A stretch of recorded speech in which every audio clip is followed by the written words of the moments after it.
everybody, welcome to the Ronline Report. Today's guest is just days out from the Tampa Pro 212 division. He is from my home state of Massachusetts, so he's extra cool, and he's a good friend of this guy, Jose Raymond, the boss of Mass. Please welcome to the show, Justin Randall. How are you, Justin? I'm doing well, Ron. Thank you. Thank you for having me on. 7 days out, actually, today from Tampa, because us 212s, we go on Friday. Yep. So, feeling pretty good. You got that diet face going, dude. It's sunk in. Yeah. Yeah, that's what people have been telling me this week, but I love to hear that because with the diet face comes condition. So, yeah. It's a compliment every time I hear it. When I left, I saw you at you go to the same gym as me at times, Bayshore Athletic Club in Braintree, Mass. I saw you the other day, but you had just started. You were still covered up. My buddy saw you later. I don't know if you had a t-shirt, tank, whatever. He said, dude, Justin is skinless right now. He is peeled. So I've seen you compete a few times in conditioning. You're one of those few guys. I never have to wonder, is Justin going to be in shape for this show? I don't know. You're one of those few guys. It's like, he'll be in shape. Don't worry about it. Yeah. It's one of those things to where, that's my card. As bodybuilders, we all got to play our cards to what we're dealt. And, I don't have bad shape, but it's not that pretty. I'm short. I'm one of the smaller 212 guys. So if I'm not granite peeled, I'm not going to get looked at. And I know that. So I will never be out of shape for a show. Right on. So let's, like I said, right before we started recording this today, all I know about you is your competition history and that. I don't know anything about your background. So let's get into that. What kind of a kid were you? What kind of hobbies? Were you into sports? What kept you busy as a kid? So actually growing up in high school, I played basketball. Wow. People chuckle when they hear that because I'm 5'2". I played point guard, if anyone's wondering. But I stopped my junior year. I was on the varsity team because I started weightlifting, and I fell in love with it. And that's all I wanted to do was train every single day at 3 p.m. after school at Planet Fitness in Woonsocket, Rhode Island. I would train with my buddies, and I just wanted nothing to do with anything else. So it just took off from there. I was about 16. So what did you see a video or a magazine or something on the internet? What made you want to be a bodybuilder? So, what's funny is I trained, just intense to be as big as I could, till about 20 years old. And then one of my buddy's cousins came up to me and said, like, hey, you should try bodybuilding. And I thought they meant powerlifting. I'm like, oh, like, squats and stuff. And they're like, no, like, you wear the little thongs. And I was like, wait, well, what? So, and then I looked into it. I'm like, yeah, what? Like, let's just give this a shot. So I did my first show when I was 20. It was the 2011 Cape Cod Natural. Okay. Did the OCB organization? OCB, yes. Yeah. I competed natural for, a good 7 shows, for about 2 years. Yeah, I think I actually was at one of those. Was it the Cape Cod Community College? They usually held their pro show. Yep. Yeah, I think I did see you compete there because I used to. That's one show I would go to every year. But yeah. So 129 pounds. How did you start competing? Did somebody say there's a show coming up? You should do this show, or That's exactly what it was. The person that spoke to me, they're like, there's a show, in September, and I was still in college at the time, and I had my own apartment with a few of my buddies, and it was actually a frat, and I wasn't in the frat, but I was just close with them, and I was sitting there prepping for my show, and it was October, everybody was partying and stuff, and it was definitely an interesting process, but I made it there, and then it took off from there, So did you win your first time out? Say that again, Ron? Yeah, did you win your first show? No. So I think I placed third in the novice. I placed second in the juniors to one of my good friends, Nick Pinero. You probably know Nick Pinero. Oh, yeah. Mm-hmm. Yep. He always kind of busts my balls about that, how our first show ever, he kind of got the edge on me in the junior class, so he'll never let me live that down. So I'm waiting on him, though, to make it to the IFBB so we can get that rematch. Well, I mean, at this rate, even if he gets in there now, you've already done a good amount of pro shows. But so, most people, the first show, they either love the experience or they say that was cool, but I don't need to do that ever again. What was it for you that made you want to continue with it? So what's funny was I remember a week out from my show, I couldn't even walk to my classes. it was just one of those things where a new competitor, they don't know what to expect. So low in energy, so hungry. I'm like, yeah, this will be a one and done for me. You know, this isn't for me. It was cool that I did it. I'll finish strong. And then when I got out there, I got on stage, got, big ass muscle trophy, saw what I looked like, pretty ripped up out there. It was fun. And then that's when I did another show 4 weeks later. It was Nancy Andrews IMBF Classic. Yep. And I won the novice overall at 128 pounds. So then that kind of just made me fall in love with it. Did you coach yourself in the beginning? So I had a trainer helping me. It was, like I said, my good buddy's friend. She kind of told me like what to eat, stuff like that, foods to eat. But it wasn't like nowadays to where coaches, they're laying everything out for you. Oh yeah. But I always have love for her because she's the one who got me into it, And she told me I couldn't drink on contest prep, little basic things, stuff like that. How about, did anybody teach you how to pose, or how'd you figure that out? That was her. Yep. She ran me through some poses in her living room, stuff like that. She was a competitive bodybuilder. Okay, gotcha. Yep. And so you and then you can always tell when someone shows up at a show and they've never been to a show and they had no one helping them that knew what was going on, because they're just lost. But luckily that wasn't you. Oh yeah. So in those first few shows, were people already telling you you could be really good at this? Did anybody say potential wise you had some real serious potential? Yeah, I mean, in the natural world, like people would tell me that. I did, several shows, and then in 2014, that's when I did my first NPC show, and that's when I did the Powerhouse Classic, the Montanari Brothers Powerhouse Classic, and I remember that day like it was yesterday, because I remember Kenny Wallach coming up to me after prejudging, and he was like, "Do you know who I am?" And I'm like, "Yes, I do." And he's like, "You're gonna be an FBB pro." He's like, it's just gonna be time." Wow. So I'll never forget that. And then that's when I did Junior USA's as my second NPC show ever, and I won the lightweight class there. So that's kind of what kicked me off in that direction. Yeah, I mean, that would be a good indication that this is something you should keep doing. So after that, next year you went to the USA, got third as a lightweight, and then 2016, big year for you. You won the middleweight to New England, then you went to New York Amateur Grand Prix, and you won the overall as a middleweight, which is not a common thing to do. Typically, it's going to be light heavy, heavy, or super heavy. And then, nationals, boom, lightweight champ, and pro card right there.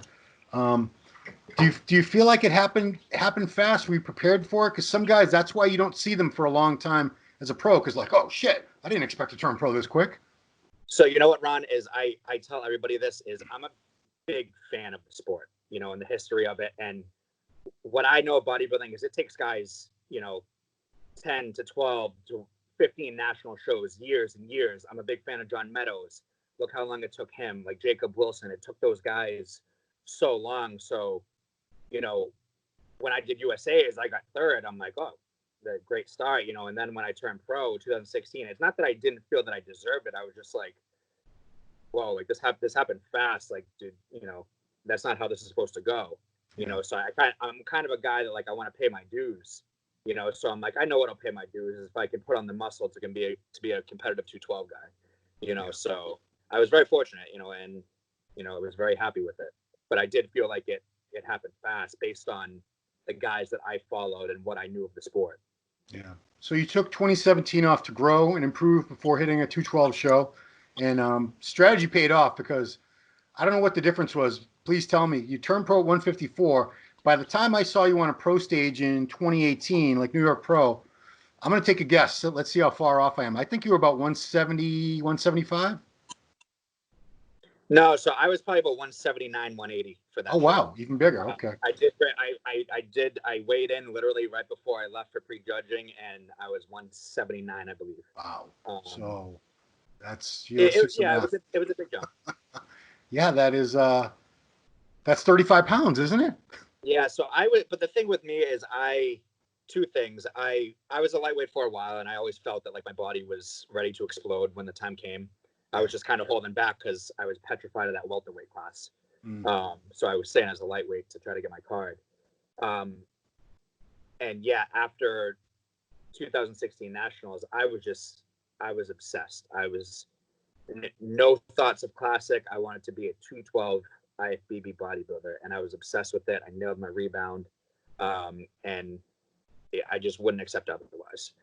So and my body was waiting for it, and I just had a really good year in 2017. Everything just clicked, and then that's when I'm like, all right, I think it's funny. The day after I turned pro, I remember making a post. I took a little selfie in the hotel gym saying like, I'm gonna do the 2018 New York Pro. Oh wow. So and then I ended up doing it. Yeah. So it was cool. I'm just one of those guys that when I'm fixated on something, I don't like to veer off. Wow. So that you predicted that, a year and like 8 months in advance, basically. Huh. Yeah, I was with Andrew Berry, in the hotel, and I took us, and I'm like, I'm 2018 New York Pro. I'll be out there. Wow. So us East Coast guys, the New York Pro is. Oh, dude. You don't not do New York Pro. I mean, yeah, that's the only show your friends and family can really drive to, pro show.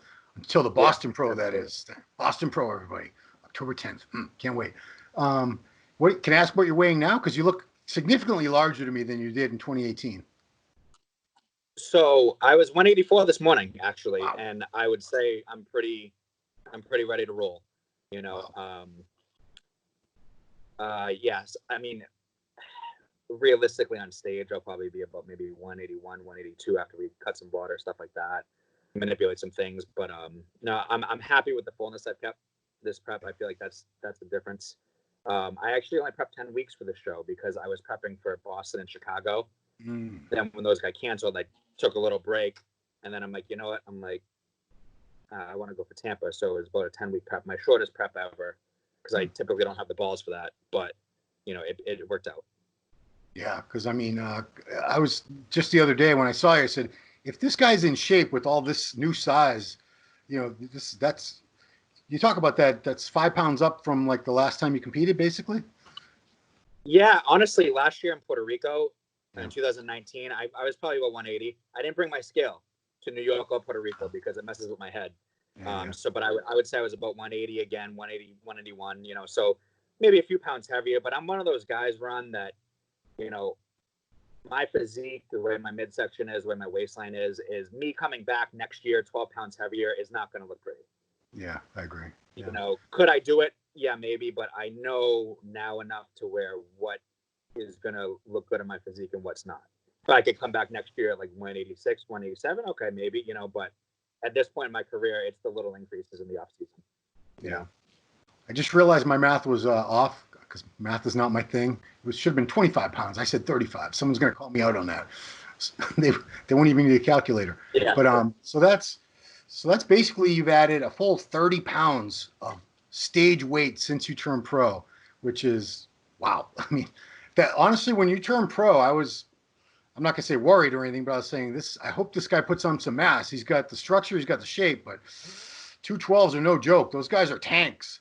And I know that not a lot of guys have done it. Jose was a lightweight, but he turned pro as a middle, and he took some time. Derek Farnsworth was a lightweight. I know Dwayne was a lightweight at USA's. Sean was a bantamweight. So I know there's not a lot of guys out there. So that's why I just really took pride in it. And I'm like, I want to make this happen. I have no interest in nothing against classic physique. I think it's a great division, but I have nothing. Like, I have no interest in it myself, nor do I have the physique for it. Yeah, I mean, you have a small waist and everything. I mean, I do see not the top classic pros, but I see a lot of classic pros who are basically they're bodybuilders that just don't have a gut, and they are able to make that weight at their height, but there's nothing particularly aesthetically pleasing about their physiques or anything. I wouldn't put you in that category. I mean, you don't have like the prettiest, like a Breon Ansley or a Chris Bumstead, but you could have pulled it off. But I'm glad. I don't have a great appetite, but but you would have been holding yourself back. You wouldn't be allowing the look that you want, the fullness, the thickness, the density that you have now. That was never going to be like. I never even looked up what I would have to weigh for classic, but I'm a bodybuilder, so. I'm going to take a wild guess because if I'm like between 5'7" and 5'8", and it's 182, these are amateur weights, but I bet you would have to be something like 140. That's my guess. Even as a pro, I'm guessing 150 maybe. if I cut off an arm, cut off a leg, Yeah. So, you've been on the pro scene for a couple of years now, and you're definitely climbing up. So 2018 was your rookie season. So we had New York Pro, Chicago Pro. You made top 10 with an 8th place. Europa, Dallas, and then last year New York and Puerto Rico. So Puerto Rico was the last show of the season. When that ended, what shows were you targeting or roughly targeting for 2020? So last year was a very kind of emotional year for me.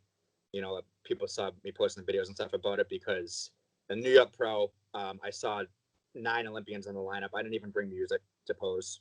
I'm like, all right, I'm just going to bring it, see what I got. And then I ended up making a top 10, place in 7th. I was blown away. I was very happy. Then in Puerto Rico, it was a smaller lineup. There was about 11 guys. I placed 5th. I made the first call out. It ended up at 5th. And after that, I was just like, whoa, yeah, I was already making plans, for the New York Pro again. Obviously I told myself that I will probably never not do the New York Pro, as long as I'm doing this. And then that's when in December, I was looking at the schedule randomly and I saw this Boston Pro. I called Jose immediately. I'm like, what the hell is this? And he's like, oh yeah, I saw that. It's going to be an encore. And I was just, I couldn't even sit still. I was so excited. Yeah. That was the plan. It was New York and then Boston, and then, we'll get around to it. Yeah, I was going to say, it'd be a long it would be a long year for you, but I hope you do New York. I'm sorry, I hope you do Boston. So I will be honest with you, I will be shutting it down after Tampa. Yeah. It will be just one for me this year. I made that decision. I originally planned on doing more, but just with the uncertainty of everything, and also, I plan on going really big next year. I would love to hit, 3, maybe 4 shows, spring to summer. So I want to get started on that process soon. I just, even with Tampa, up until Tim started, really posting everything was sold out in the hotel. I'm like, okay, it was just the other day where I'm like, this show is happening. Yeah. So I'm very thankful for that. But I just don't want to prep with any more uncertainty this year. I'd rather rebound. I'd rather do a little more growing, get to my off season, get healthy, and then take it to the max next year, when the world is squared away. I give you and everyone else that's doing Tampa a lot of credit because it's hard enough doing what you do to prepare for a show, the time, the money, the effort, all that. And then to put on top of that, you're not even sure the show is going to go off. You might do all that. Like the guys who got ready for Arnold Australia, and didn't do Ohio. They were just like Sergio did them both. I'm sorry, but there was a couple of people that only got ready for Australia, and they were just shit out of luck. All that prep and all that time and money.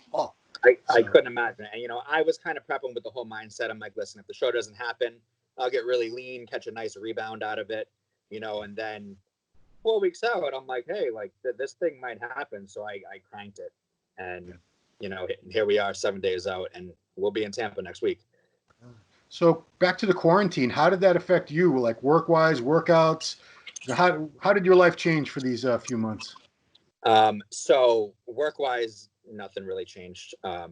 In terms of business, it didn't slow down. Obviously, it slowed down competitive-wise with coaching competitors. The show is a lot of heartbreaking conversations, which was really taking a toll on me in the spring. Trying to give people answers that I didn't have, that the NPC didn't have, stuff like that, and it's just no one knew anything. It was pretty heartbreaking. I won't lie, that took a toll on me, because I love what I do. In terms of me running the nutrition store, we stayed open. We just cut our hours down. In terms of training, I was very fortunate to have an old college buddy in Rhode Island who slipped me the key to his gym, and I was able to train the whole time, which I kind of kept on the down low because I didn't want to throw it in people's faces because that's just disrespectful. No one wants to hear that. I wasn't posting videos or anything like that. I was just very fortunate that I had that available to me. So that's why I can take, I'm like, all right, well, I'm going to aim for a show this year, because I can still train. And if anything, I made more progress with it. So I was one of the lucky ones. Yeah, I mean, just looking at you, I know you couldn't. There's no way you'd skip the beat training wise. There's just no way. You're bigger and better than ever. You're growing into the 212. I was hoping you could. not everybody makes the improvements and gets to where they ultimately could, but you're well on your way. But I Thank you. also want to thank you because when you didn't post those training videos, you avoided upsetting a lot of people. I saw some reactions online from guys that were posting training clips, and people were just, they lost their shit at these guys. They're like, how Yeah. dare you post? How dare you Yeah. bastard? I was like, geez. So yeah, that was a smart It was move. just one of those things to where like I knew IFBB pros. I had like 95% of my personal clients could not train. I'm like that. No one wants to see my ass training right now. You know, lifting heavy weight alone in a gym. You know, it's just there's a time and place for that. You know, New PR, hit a new PR today, guys. yeah, I know, right? Let's talk about this guy for a minute. Why not? How did you end up working with Jose as a coach? Oh, Jose. So I was probably his biggest fan.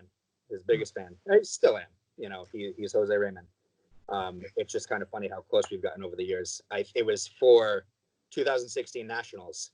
I remember I went to catch a workout with, I think it was Matt Puglia and Jose at Greater Boston. And after I told Jose I was doing Boston, this was actually years after me following him around to events. I remember me and Ariella Palumbo, we drove to Pennsylvania for a Dana and Bailey event because I knew Jose was going to be there. Yeah. He was just my idol, you know, and he would always talk to me at all these events because I was a short guy. I was stocky, you know, we would always talk. Right.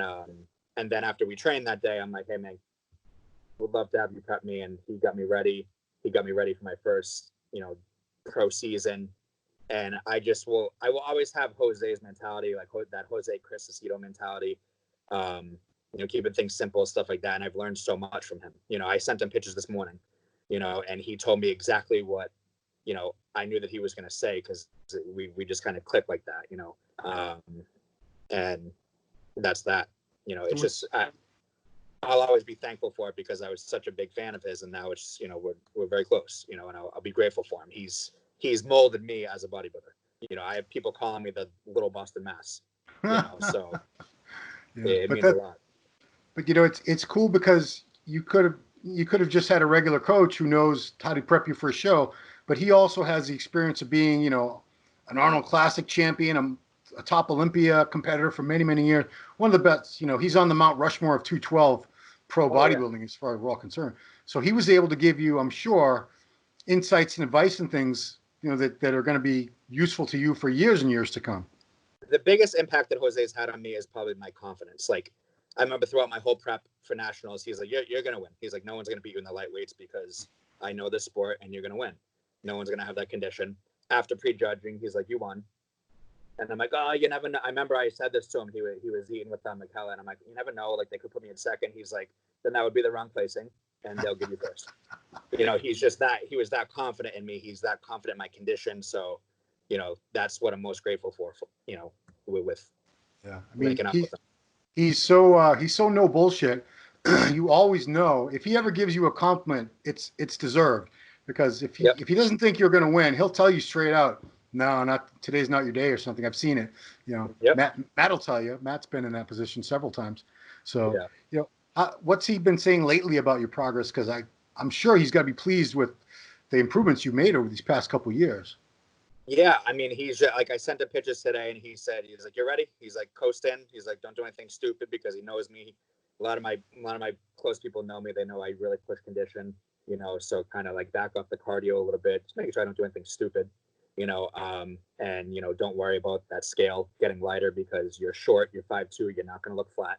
You know, he said exactly what I thought he would, you know. And it's just one of those mentalities that I'll continue to carry on. Yeah.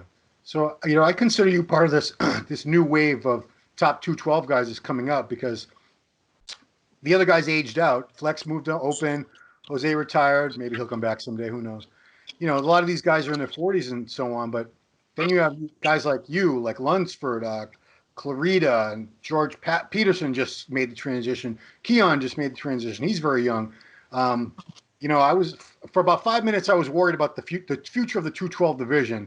But I'm really not worried anymore. It's going to be doing just fine. It's just going to be like any other sport. You know, champions leave and new champions rise.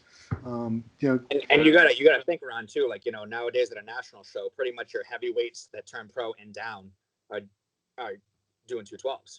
You know, Yeah. we see the supers jump to open, but how many successful heavyweights have we seen in the 212s? You know, Aaron Clark, who is competing this weekend or next weekend, he won the USA's heavyweights. John Jewett, USA's heavyweights. You know, so the 212 has a big range of amateur competitors that turn pro. That's going to be their class. You know, so I don't think it's going anywhere. Yeah. Yeah. And then, you know, good, because if we have new divisions coming in, like wellness or whatever, I always want to see bodybuilding. And I just 212, maybe it's not the same as open. To me, it's all the same. It's all bodybuilding, where we started, where everything began years ago. So I always want to see the bodybuilding portion of it thrive. If you're going to be bringing other things in, I want bodybuilding to always be strong, and I'm glad it is. Who are some of the guys that you're proud to stand next to today? Are there still any guys left that you followed coming up that you're able to compete with today? Oh yeah. Doing my first New York Pro next to Sean Clarita, and that was wild. And I actually, fun fact, my first New York Pro, I actually made the first call out. But then I ended up getting bumped down after they realized Chris Aceto kind of nailed it. You know, they were kind of probably, you know, impressed with my condition, then put me out there with the top guys, and they realized, all right, you're still a little small. And then I got bumped down to 11th. And everybody was so heartbroken for me, but I'm like, shit, I just placed 11th out of 27. You know, so I was so pumped. But I remember I was out there with Sean. I was out there with John Jewett. I followed John Jewett for a while. I saw him turn pro at USA's as a heavy. I was out there with Zane Watson, who I've always looked up to. Derek Farnsworth. You know, I've been a fan of Derek Farnsworth for so long. And him and I are actually good friends now. I remember we did the Dallas Europa together, and it was just crazy to be out there with those guys that when I was 18, 19, watching their videos, you know, and it's just, and here it is, they're right next to me, you know, so it's pretty cool. I won't lie. So, you know, you came up over the years looking up to guys like Jose and these other guys. Now you're at the other end. You're getting these guys, especially because there's so much more access to you in 2020 than people had to, you know, Dave Henry or Jose 10 years ago, 12 years ago, when the division was in its younger years. What's it like for you now to have all these young kids and young guys hitting you up on social media saying, man, you know, you inspired the hell out of me. You know, I want to be a bodybuilder. I want to do a show, but I look at your pictures, your videos, and man, you make me want to be a great bodybuilder. It's a feeling that'll never get old to me, because I will always be the same person that I was, you know, looking up to guys like Jose, looking up to guys like Derek. Like I will always be that person, no matter how far I go with this. So when people reach out to me like that, I will never take it for granted. I'll answer them. You know what I mean? I'll do what I can for them. I'll, you know, encourage it. Each message, you know, means the world. You know, and I can't see that something ever getting old to me. You know, because I never thought that I'd be here to begin with. You know, especially coming from the lightweights. You know how the lightweights get the rep. You know, so and it's just. You know, it's one of those things that, you know, it makes me feel great. And I feel as though I have a responsibility now, you know, to, you know, lead people in the right direction. Right. So I'm going to put you on the spot about the Olympia. Not exactly predictions, but you know who all the top guys are. How do you think things, who do you think is the heaviest favorite? Do you think it's Kamal, Derek, Sean? If you were making your prediction right now, way ahead of time, how would it go? I would say the same top three, honestly, as of right now. I was mind blown with Sean last year. You could have made a case for him. Oh yeah. You know, Derek is a specimen. You know, Derek. You know, obviously he gets the condition. I wouldn't say it's condition.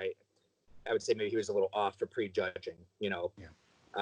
It's not like he was out of shape. You know, his structure is mind blowing. He's your winner if he's 100% on.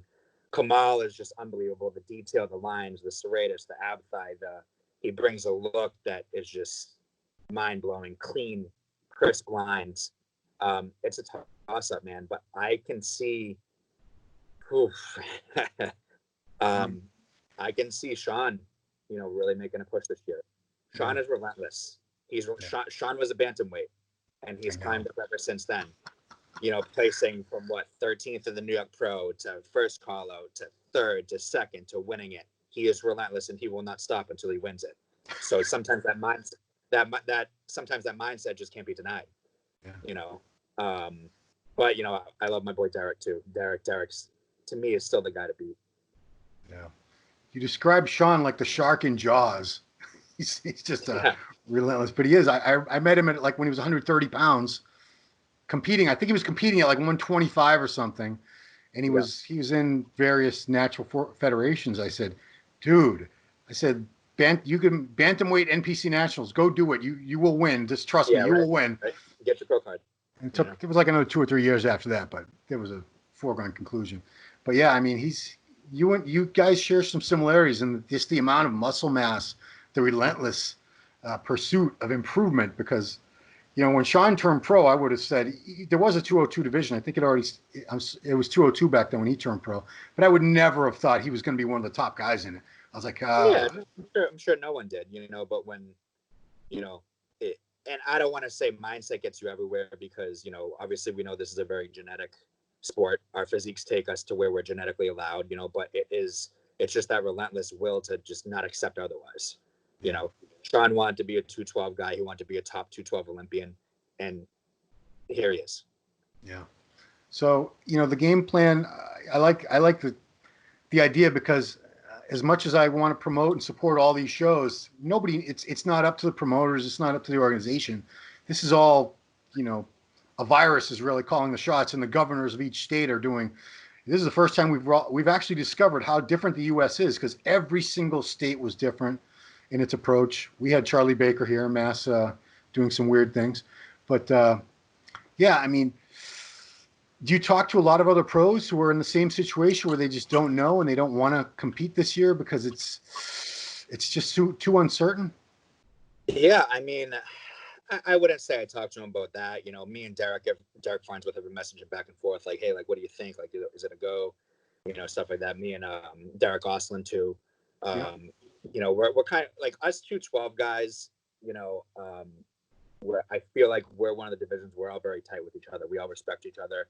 You go backstage, we're all, you know, we're having a good time. We're there to beat each other, but we're having a good time. So there's a lot of camaraderie, especially with this Tampa show. I feel like it's been really cool. Us reposting each other's stuff, because we're like, shit, like, hey, we're going to be the group of guys that actually gets to get out there this year. Yeah. So I feel like Tampa next week is going to be a good time. We'll all be trying to kick each other's ass, but Right.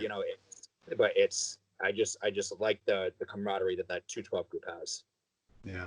I've always noticed that even back in the earlier days, the open guys kind of backstage would keep to themselves in a little corner with their headphones on and the hoodie Yeah. down, staring at a brick wall. And the 212 guys would be like, you want this piece of candy bar? And they'd be laughing and joking with each other. Yeah. Want some granola? Here you go. They were definitely more generous with the food. That's one thing I always paid attention to. But it's because the division has always been sort of, open always had the spotlight, and 212 has been fighting to establish itself, and it's very much there now. I mean, Yeah. especially with Flex Lewis, I think he really helped grow that division by just dominating it for all those years. Yeah. Absolutely. Flex, Eduardo, Jose, well, back in 2014 when it was them in the first calls of the Olympia, that was electric. Yeah. Who would not want to watch that? Yeah. I mean, and there have been many pro shows I've been to where the 212 was more exciting and more competitive in that particular event than the Open was. Right. Sometimes the Opens were like, well, nobody's really on. But that's another thing. The 212 guys you're never going to ever see a lineup of 212 guys where pretty much everyone's not shredded to the bone. You guys. I remember my first New York pro, Chris Aceto. I was listening to him and Dave talk, and he was saying that the 212 is the cement division. It's the concrete division. And it's we're the concrete guys. So we're shredded, and that's how it needs to be. So the last thing I want to talk about is these cool T-shirts I see, especially in New England, Massachusetts. I see a lot of them, but I see them in general. It's the Lift Ugly shirt, which I'll flash an image up there. It's a cartoon. It's an animated version of you, and it's a pretty cool design. How did that come about? I know it's liftugly.com, and they only have a certain few people on their designs. How did you end up being one of those? So the owner's name's Michael. He was tight with Dave Palumbo. And we kind of just messaged, and like I was just gonna kind of rep the brand because I thought he had cool designs. I'm a big Marvel Comics guy, so I like that, like larger than life, overwhelming muscle kind of look, like that action figure look, So I'm like, oh, hey man, like I'll wear this stuff, you know, like we can link up. And then he's like, you want your own design? And I'm like, yeah. So I sent him some photos, and I sent him one from, I remember I was posing with my buddy Frank Perella one day in the Montanari Powerhouse gym, and I was doing that most muscular shot. Yeah.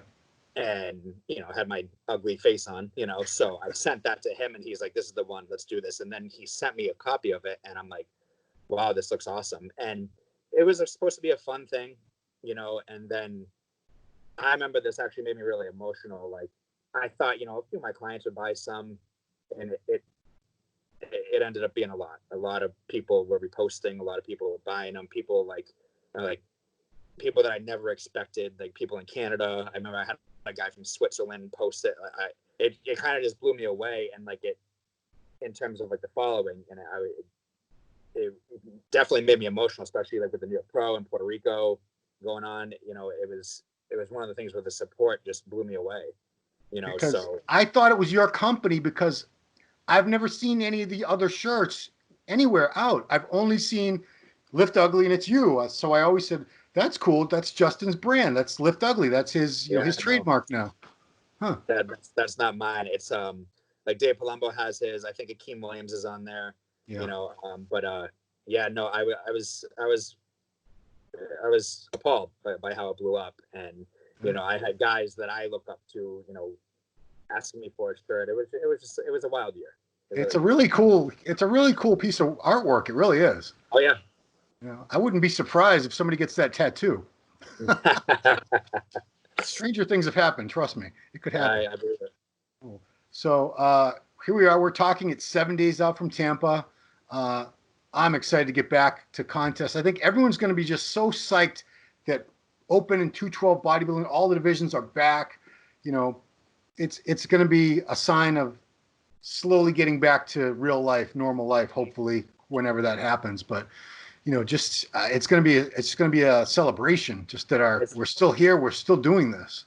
It's funny. I was talking to my lady about that today. She's competing as well down there, and you know, I'm like, it's going to be it's kind of going to be an emotional weekend.